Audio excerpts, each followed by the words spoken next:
O mesmo Deus que está aqui é o que também está aí, exatamente aonde você está. Ele também está. Deus não tem filhos prediletos, mas tem filhos íntimos. E intimidade a gente não encontra no mercado. Intimidade a gente não encontra na padaria. Intimidade a gente adquire.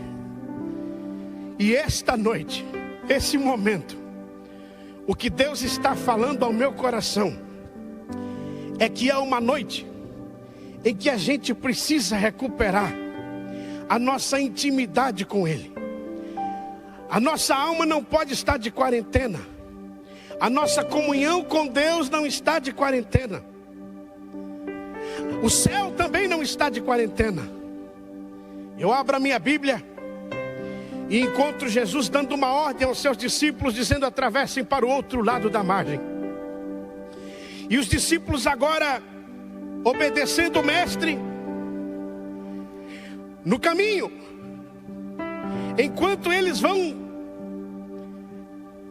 remando, enquanto eles vão prosseguindo ao lugar que Jesus havia mandado,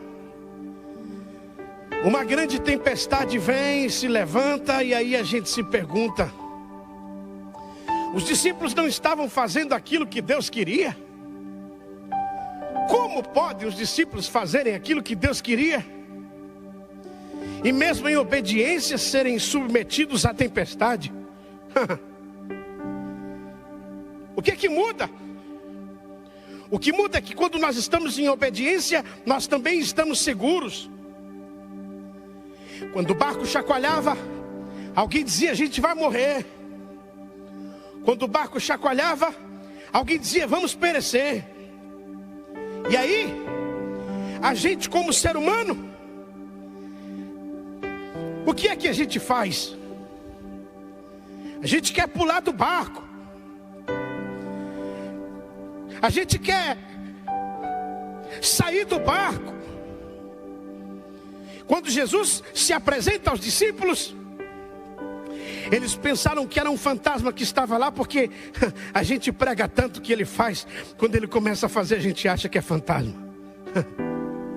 E os discípulos agora, com medo, no impulso do medo, um olhou para o outro e disse: eu vou me jogar, eu vou me lançar. E Deus está falando com você aqui nesse momento. Você não precisa se lançar do barco.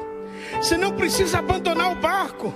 Você não precisa pular do barco, porque isso é coisa de gente vencida pelo medo.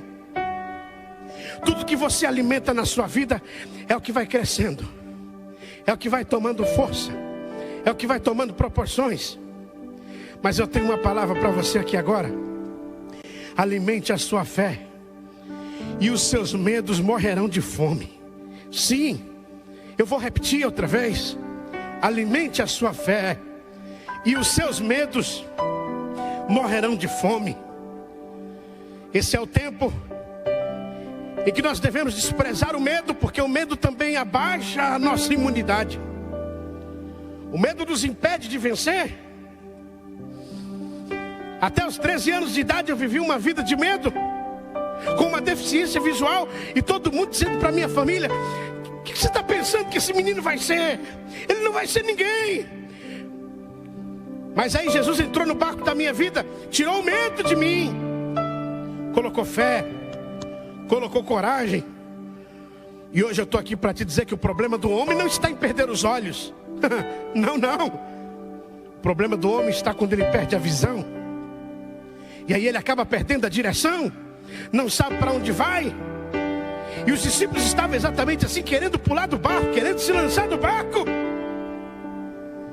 Mas enquanto uns queriam pular, enquanto uns queriam se lançar, eles se lembram da promessa. E aí eles começam a entender que a tempestade nunca será maior que a promessa. Vou repetir: a tempestade nunca será maior do que aquilo que Deus lhe prometeu um dia. Qual é a diferença dos discípulos, dos 11, com Pedro? Pedro não pulou do barco.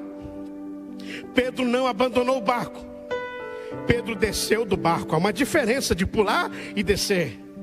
Mas Pedro só desceu do barco quando Jesus estendeu a mão e disse: Pedro, vem. Pedro, vem. Pedro, vem. Aí você sabe como é que termina a história? Tinham 11 discípulos contando o testemunho de um só. Tinha 11 discípulos dizendo: eu vi o Pedro andando sobre as águas. Mas só tinha um dizendo: não, eu não vi não. Foi eu mesmo que andei sobre as águas. Parece que Jesus vem nessa noite, em meio às tempestades desse tempo. Faz um sol aí, por gentileza. E aí Jesus vem e diz uma coisa que muda tudo na vida da gente. A gente está em desespero e Jesus vem e diz: calma, calma, não se preocupe, tenha calma. Calma, calma, porque hoje eu vou trocar o medo pela coragem. Eu quero que você diga na sua casa, você que precisa hoje reconciliar-se com Cristo. Não sei como é que ficam os comentários aí, se estão